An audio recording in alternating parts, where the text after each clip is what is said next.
శ్రీమాత్రే నమః. జొన్న ఇడ్లీలు పచ్చజొన్నలతో మనం ఇడ్లీలు చేయడం చాలా సులువుగా చాలా టేస్ట్గా ఉంటాయి, స్మూత్గా వస్తాయి. ఈ విధానంలో ఇడ్లీ చేసుకోవాలంటే రవ్వ కొనుక్కొచ్చుకునే పని లేదు. మనం మార్కెట్లో మనమే అప్పటికప్పుడు ఫ్రెష్గా రవ్వ తయారు చేసుకోవడం ఈజీగా, అసలు ఎంత బాగుంటాయి. నార్మల్ ఇడ్లీ చేసుకున్నంత పనిలోనే మనం జొన్న ఇడ్లీలు చేసుకోవచ్చు. తెల్ల జొన్నలు కూడా వాడుకోవచ్చు, కానీ బాడీ తగ్గాలి, నీరు తగ్గాలి అంటే పచ్చజొన్నలు మంచిది. పచ్చజొన్నలు షుగర్ వాళ్ళకి కూడా ఇవి, ఒకవేళ షుగర్ వాళ్ళైతే ఆ వైట్ రవ్వను కూడా కొంచెం తగ్గించుకున్నట్టు అవుతుంది కదా, అందుకోసమని ఈ పచ్చజొన్నలతో ఇడ్లీ మనం ఇవాళ చేసేది. 1 కప్పు జొన్నలు, పచ్చజొన్నలు, 1 కప్పు మినపగుళ్ళైనా పర్వాలేదు, నేను పప్పు తీసుకున్నాను. ఇంకొక కప్పు అదే కప్పుతో రవ్వ తీసుకున్నాను, ఇడ్లీ రవ్వ. లేదు అంటే మీరు 2 కప్పులు జొన్నలే తీసుకోండి. కాకపోతే ఏంటంటే అరుగుదల అలవాటు లేని వాళ్ళకి కొంచెం కష్టం అవుతాయి. అందుకని చెప్పేసి ఇట్లా వేసుకుంటే ఈజీగా అలవాటు అయిన కొద్దీ అట్లా 2 కప్పులు జొన్నలే వేసుకోవచ్చు. మొదటగా తినేటప్పుడు జొన్నలు కొంచెం స్ట్రాంగ్ ఫుడ్ కదా, అరగదు, ఆకలి వేయదు, పొట్టలో నొప్పిలాగా అనిపించి ఫీల్ అవుతారని అట్లా చేస్తున్నాము. ఇదిగోండి, ఇదనుకోండి, ఇంకా అసలు వేరియేషన్ తెలియకుండా ఉంటుంది ఈ కొలతలతో. ఎవరికి ఇది జొన్న ఇడ్లీ అనేది తెలియకుండా ఉండాలంటే ఈ విధానంలో. కానీ పచ్చజొన్నలు వేసుకుందాం. జొన్నలు ఉదయం 6 గంటలకల్లా 12 గంటలు నానబెట్టేసేయండి. ఉదయాన్నే నానబెట్టేస్తే ఈవినింగ్ ఇట్లాగా పిండి వేసేసుకోవాలి. వాటిని గాలించేసుకొని, నీళ్ళేమి ఊరికి వడగట్టే పనేం లేదు. మామూలుగా తీసి వేసినా కూడా బాగా అవి ఉబ్బుంటాయి. నీళ్ళలో నుంచి తీసి అట్లా వేసినా ఒక స్పూన్ నీళ్లు పడినా కూడా ఇట్లా రవ్వలాగా వస్తుంది. అంటే ఎంత స్ట్రాంగ్ ఫుడ్డో చూసుకోండి. అది అంటే నీళ్లున్నా కూడా డ్రై అయిపోద్ది, రవ్వగా వచ్చింది. ఒక 2 నిమిషాలు తిప్పితే అట్లా, ఎక్కువ టైం ఏం అవసరం, మామూలుగా తిప్పేసేసి. ఇప్పుడు ఇడ్లీ రవ్వ పిండి పక్కన పెట్టుకున్నాము, దాంట్లోనే ఈ జొన్న రవ్వ కూడా వేసేసుకోండి. ఇప్పుడు ప్రతిసారి మనం మార్కెట్ నుంచి తెచ్చుకున్న రవ్వ అది కూడా నానబెట్టుకున్నా కూడా ఎంత స్మూత్గా రావు, ఇది చాలా బాగా వస్తాయి. అదిగోండి, ఈ రవ్వ మెదిగిపోయింది. ఇడ్లీ రవ్వతో పాటు దీన్ని కూడా వేసాము. అయిపోయాక మినపగుళ్ళు కానీ మినపప్పు కానీ ఏదైతే అది కూడా పిండి పట్టేసుకోవాలి. పిండి పట్టేసి ఇప్పుడు దీనికి మెయిన్ ఇంగ్రీడియంట్, ఈ జొన్న ఇడ్లీలకి స్పెషల్గా ఉండేది ఏంటంటే కొంచెం మెంతి పొడి.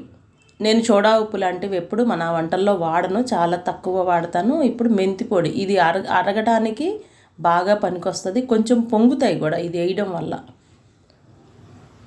ఇది వేయడం వల్ల అసలు వేసానని ఏం తెలియదు, చాలా బాగుంటుంది జొన్న ఇడ్లీలు. ఇదిగోండి, ఇప్పుడు మనం రవ్వ తయారు చేసుకున్నాం కదా, ఆ రవ్వలో ఈ పొడి ఇది పోసేస్తున్నాం. ఇది మినపిండి మిక్సీ పెట్టుకున్నాం కదా, ఇది ఇప్పుడు కలిపేసేయాలి.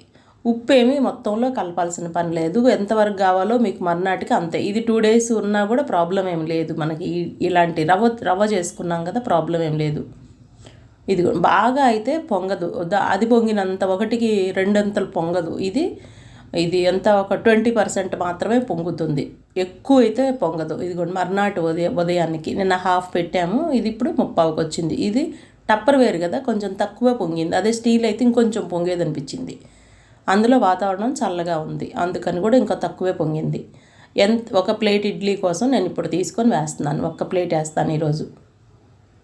ఎంత కావాలో మనకు అంత తీసుకొని అంతకి సాల్ట్ కలిపేసుకొని ఇడ్లీ వేసేసుకోవటమే. ఈ పిండి కలిపేటప్పుడే మీకు ఎంత నీళ్ళు కావాలో చూసి కలిపేసుకోండి. అప్పుడు బాగా నీళ్ళు ఎక్కువ కావాలి దీనికి పొంగటానికి. పిండి కొంచెం గట్టిగా పెట్టామంటే ఎక్కువ పొంగదు పిండి. దీనికి అదైతే అట్లా కాకుండా ఉంటుంది. అందుకని ఇలాంటి చిన్నవి ఫాలో అయితేనే జొన్న ఇడ్లీ స్మూత్గా వస్తుంది.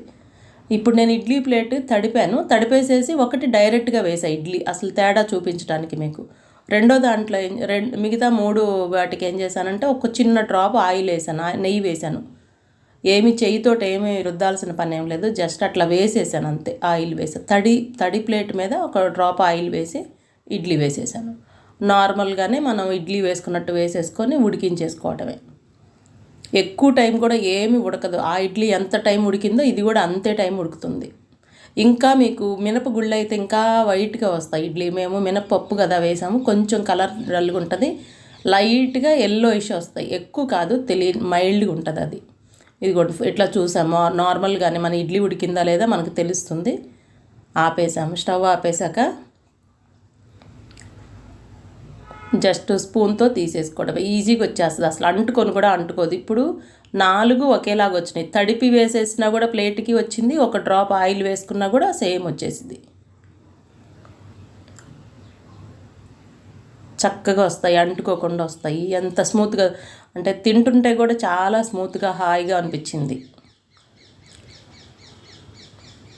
ఇవి వేడివేడిగానే తినాలి, ఆరిపోతే గట్టిగా అయిపోతాయి అలాంటివి కూడా అనిపించట్లేదు. చాలా నేను ఆరిపోయిన తర్వాత కూడా చెక్ చేసి చూసి చెబుతున్నాను మీకు. చాలా మామూలుగానే ఉన్నాయి, చాలా బాగుంది.